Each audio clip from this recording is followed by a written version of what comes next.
Hello students, welcome to my YouTube channel English with Vinod. Students, आज के इस video में जो पार्ट हम पढ़ने वाले हैं वो पार्ट है डायरेक्ट इनडायरेक्ट स्पीच।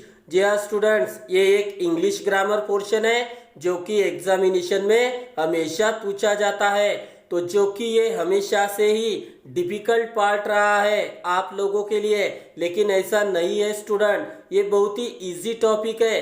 अगर हम अच्छे से पढ़ाई करते हैं, अच्छे से समझते हैं, तो ये टॉपिक करने के लिए एकदम इजी है। ओके, तो चलिए वीडियो को स्टार्ट करते हैं और सबसे पहले ये जानते हैं कि डायरेक्ट और इनडायरेक्ट स्पीच क्या होते हैं। ओके, ये रही डायरेक्ट इनडायरेक्ट स्पीच की डेफिनेशन स्टूडेंट, चलिए रीड करते हैं।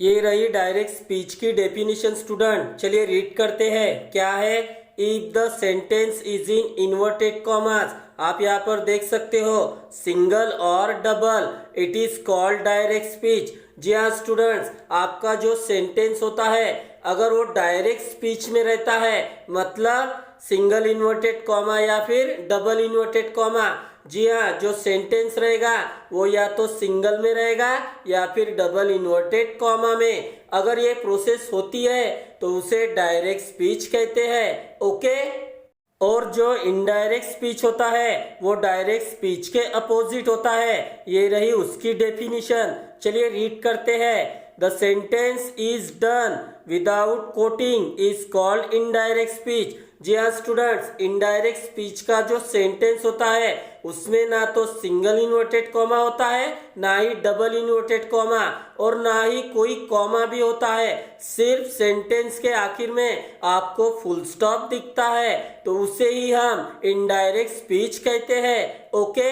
चलिए अभी उस पार्ट पर मूव करते हैं जो हमें बताएगा कि इनके जो सेंटेंस होते हैं ये किस पार्ट पर आते हैं। ओके, ये रहा वो पार्ट स्टूडेंट, चलिए रीड करते हैं।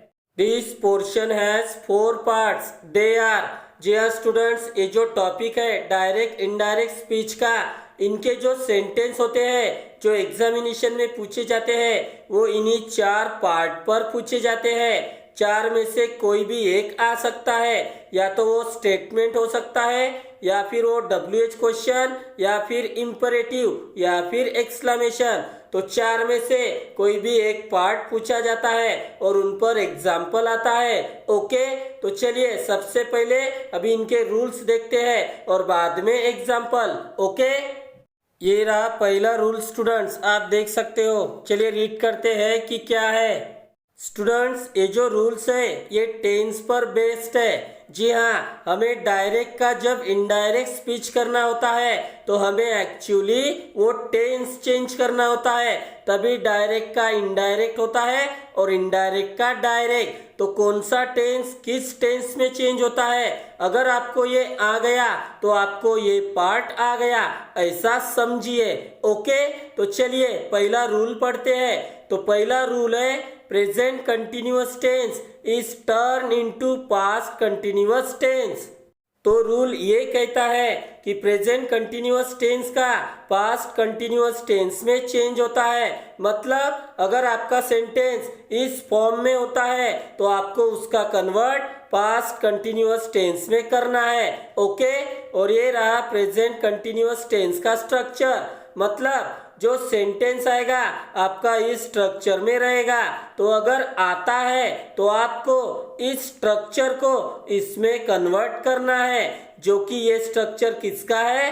पास्ट कंटिन्यूअस टेंस का। ओके, तो आप स्ट्रक्चर अच्छे से याद कर लीजिए। चलिए सेकंड रूल की तरफ मूव करते हैं। ये रहा सेकंड रूल स्टूडेंट, चलिए रीड करते हैं क्या है। तो रूल है present perfect tense is turn into past perfect tense. जी हाँ स्टूडेंट्स, प्रेजेंट परफेक्ट टेंस का आपको पास्ट परफेक्ट टेंस में कन्वर्ट करना होता है। तो अगर सेंटेंस इस फॉर्म का होता है, मतलब इस स्ट्रक्चर का, आप यहाँ पर देख सकते हो, तो आपको उसका कन्वर्ट पास्ट परफेक्ट टेंस में करना है, मतलब ये नीचे दिए गए इस स्ट्रक्चर में करना है।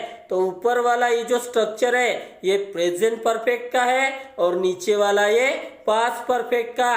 तो बस स्ट्रक्चर ही अच्छे से याद कीजिए, क्योंकि डायरेक्ट का इनडायरेक्ट करना इसका मतलब ही होता है टेंस को चेंज करना। ओके, चलिए थर्ड रूल की तरफ मूव करते हैं। ये रहा थर्ड रूल स्टूडेंट, चलिए रीड करते हैं। क्या है? Simple present tense is turn into simple past tense.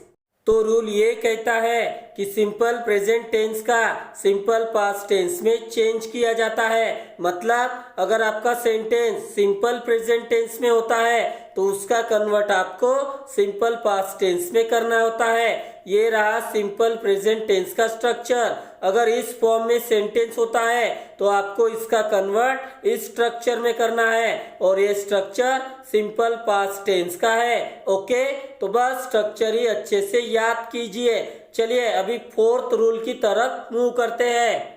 ये रहा फोर्थ रूल स्टूडेंट, चलिए रीड करते हैं। क्या है? Simple past tense is turn into past perfect tense.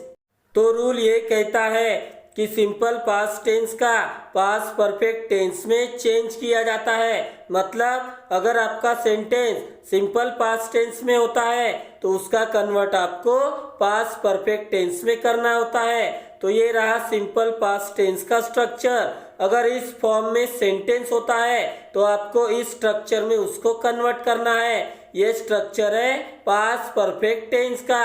तो बस स्ट्रक्चर ही अच्छे से याद कीजिए। ओके, चलिए फिफ्थ रूल की तरफ मूव करते हैं।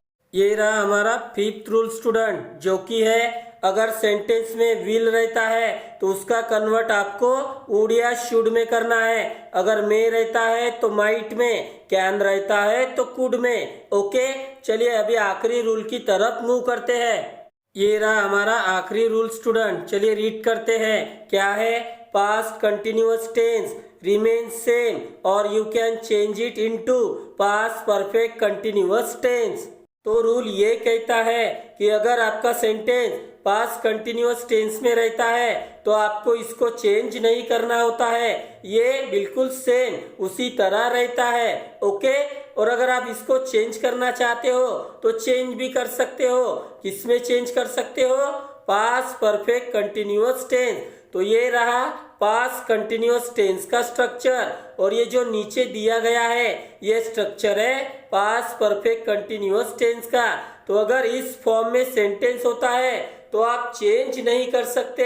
अगर करना चाहते हो तो ये भी पॉसिबल है और इसका चेंज होगा इस स्ट्रक्चर में, जो कि है पास्ट परफेक्ट कंटिन्यूअस टेंस का।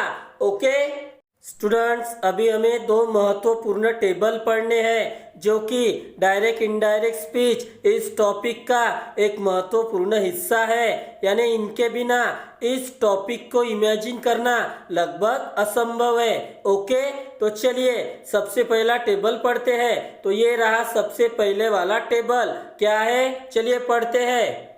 तो स्टूडेंट्स, आप यहाँ पर दो कॉलम देख सकते हो, एक है डायरेक्ट स्पीच का और एक है इनडायरेक्ट स्पीच का। तो ये रहे डायरेक्ट स्पीच वाले वर्ड और ये रहे इनडायरेक्ट स्पीच वाले वर्ड। तो अगर सेंटेंस में डायरेक्ट स्पीच वाले वर्ड आते हैं तो आपको इनका कन्वर्ट ये वाले वर्ड्स में करना होता है, मतलब इनडायरेक्ट स्पीच वाले वर्ड्स में। ओके, तो स्टूडेंट्स, अगर सेंटेंस में नाउ ये वर्ड आता है तो आपको इसका कन्वर्ट देन या फिर एट दैट टाइम दोनों में से किसी एक में करना है। ओके, अगर टुडे आता है तो इसका कन्वर्ट दैट डे में कीजिए। अगर टू नाइट आता है तो दैट नाइट में कीजिए और अगर हियर आता है तो देयर में कीजिए। सॉरी स्टूडेंट, यहाँ पर मुझे देयर लिखना था लेकिन गलती से मैंने दैट लिख दिया है। तो आपको हियर का देयर में कन्वर्ट करना है और अगर दिस आता है तो दैट में कन्वर्ट करना है। और भी है स्टूडेंट, चलिए उनकी तरफ मूव करते हैं। ये रहे बाकी के वर्ड स्टूडेंट, चलिए रीड करते हैं कि क्या है।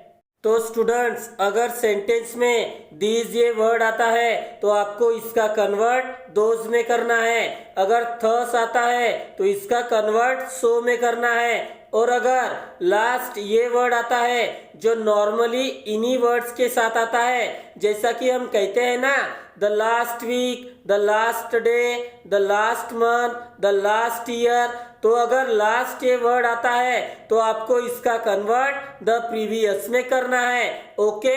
उसी तरह ये वर्ड है, अगर जैसे लास्ट है उसी तरह नेक्स्ट है, तो नेक्स्ट के साथ भी यही वर्ड आते हैं। जैसा हम बोलते हैं ना, the next week, the next day, the next month, the next year, तो अगर नेक्स्ट आता है तो आपको इसका कन्वर्ट द फॉलोइंग में करना है। ओके, चलिए अभी और 2 बचे हैं, उनको भी देख लेते हैं। ये रहे हमारे आखिरी 2 स्टूडेंट, चलिए रीड करते हैं कि क्या है। तो स्टूडेंट्स, अगर सेंटेंस में यस्टरडे ये वर्ड आता है तो आपको इसका कन्वर्ट इन में करना होता है। किसमें? द प्रीवियस डे या फिर द डे बिफोर, दोनों में से कोई भी एक चलेगा। ओके। और अगर सेंटेंस में टुमारो ये वर्ड आता है तो आपको इसका कन्वर्ट इन में करना होता है। किसमें? द फॉलोइंग डे या फिर द डे आफ्टर, दोनों में से कोई भी एक चलेगा। ओके, चलिए और एक टेबल है, उसे भी देख लेते हैं। और ये रहा वो टेबल स्टूडेंट, जो कि इस पार्ट में बहुत ही महत्वपूर्ण भूमिका निभाता है। यानी आप ऐसा भी कह सकते हो कि डायरेक्ट इनडायरेक्ट स्पीच इसी टेबल पर बेस्ड है। तो आपको ये टेबल समझ में आ गया तो आप इजीली डायरेक्ट का इनडायरेक्ट और इनडायरेक्ट का डायरेक्ट कर सकते हो। ओके, तो चलिए सबसे पहले जानते हैं कि टेबल ये किस प्रकार का है। ओके, तो स्टूडेंट्स, आप इस टेबल में 5 कॉलम देख सकते हो। तो पहला है सब्जेक्ट वाला, दूसरा है ऑब्जेक्ट वाला, तीसरा है पजेसिव प्रोनाउन, चौथा है पजेसिव एडजेक्टिव और पांचवा है रिफ्लेक्सिव प्रोनाउन। आप ये देख सकते हो। तो स्टूडेंट्स, डायरेक्ट का इनडायरेक्ट करते समय हमें सबसे पहले रिलेशन फाइंड आउट करना होता है, क्योंकि अकॉर्डिंग टू रिलेशन हम उस वर्ड को चेंज करते हैं। आई रिपीट, रिलेशन के हिसाब से ही हम उस वर्ड को चेंज करते हैं, यानी हमें चेंज करना होता है। तो अगर हम ये टेबल अच्छे से लर्न कर लेते हैं तो हम डायरेक्ट इनडायरेक्ट ये टॉपिक अच्छे से कर लेते हैं। ओके, तो स्टूडेंट्स, रिलेशंस के वर्ड्स किस तरह चेंज किए जाते हैं ये मैं आपको एग्जांपल्स में ही बताऊंगा। ओके, इस टेबल का इस्तेमाल करके। तो तब तक आपको ये टेबल याद रखना है। ओके, तो स्टूडेंट, जो 4 पार्ट मैंने आपको बताए थे जिस पर एग्जामिनेशन में क्वेश्चन पूछा जाता है, तो हम वो 4 पार्ट 1 बाय 1 पढ़ने वाले हैं। तो आने वाले वीडियो में हम पहला पार्ट पढ़ेंगे, जो कि है स्टेटमेंट। ओके, तो बस ये टेबल को याद कीजिए। तो बस स्टूडेंट्स, आपको वो रूल्स ही अच्छे से पढ़ने हैं जो मैंने अभी अभी बताए हैं, टेंस चेंजिंग रूल्स और ये 2 टेबल जो अभी अभी बताए हैं। तो अगर आप इनका अच्छे से प्रैक्टिस करते हो तो आप डायरेक्ट इनडायरेक्ट स्पीच ये पार्ट अच्छे से करते हो। ओके, तो मैं आशा करता हूँ कि आपको आज की ये वीडियो पसंद आई होगी। अगर पसंद आई हो तो प्लीज लाइक, कमेंट, शेयर और मेरे चैनल को सब्सक्राइब जरूर करें मेरे आने वाले वीडियो को देखने के लिए। Thank you very much.